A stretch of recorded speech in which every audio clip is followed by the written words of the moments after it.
ஆருத்ரா திருவாதிரை களி எப்படி ஈஸியாக செய்யலாங்கிறத பார்க்கலாம் வாங்க. இது செய்ய தெரியாதவங்களும் ரொம்பவும் ஈஸியாகவும் செய்யலாம். எப்படி செய்யலாங்கிறத பார்க்கலாம் வாங்க. 1 டம்ளர் பச்சரிசி சேர்த்துக்கலாம். 2 டேபிள் ஸ்பூன் பாசிப்பருப்பு சேர்த்துக்கலாம். கருகிடாமல் நல்ல சிவப்பாக வர்ற அளவுக்கு வறுக்கணும். இந்த மாதிரி கருகிடாமல் வறுத்து எடுத்துக்கணும்.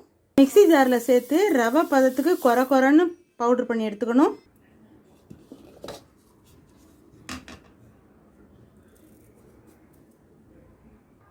நீங்கள் எந்த கப்பில் அரிசி எடுத்தீங்களோ அதே கப்பில் 5 டம்ளர் தண்ணி விட்டுக்கலாம். நான் இந்த டம்ளரில் எடுத்தேன். இதில் 5 டம்ளர் தண்ணி விட போகிறேன். இப்போ மூடி வச்சா தண்ணி சீக்கிரம் கொதிச்சிடும்.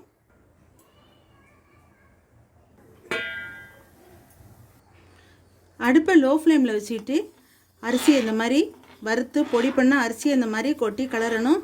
கட்டி தட்டாது. ஏன்னா நம்ம ரவை பதத்துக்கு உடைச்சிருக்கிறதுனால கட்டி தட்டாது.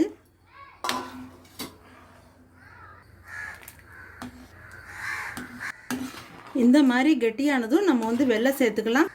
1.5 டம்ளர் வெல்லம் சேர்த்துக்கலாம். நல்ல சுத்தமான வெல்லமாக வாங்கி சேர்த்துங்க. நம்ம நெய் 1 ஸ்பூன் விட்டுக்கலாம். ஏலக்காய் போட்டுக்கலாம்.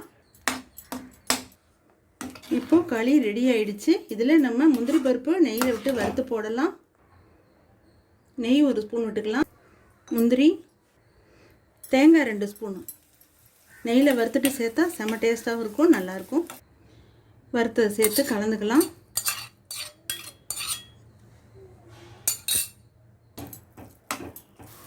தண்ணியெல்லாம் இறுகி நல்லா அப்படி சுருண்டு வர்ற பக்குவத்துக்கு இறக்கிடலாம். இப்போ நமக்கு கரெக்டாக இருக்குது. இதை எடுத்துடலாம். திருவாதிரை களி தயாராகிடுச்சு. தேங்க்யூ.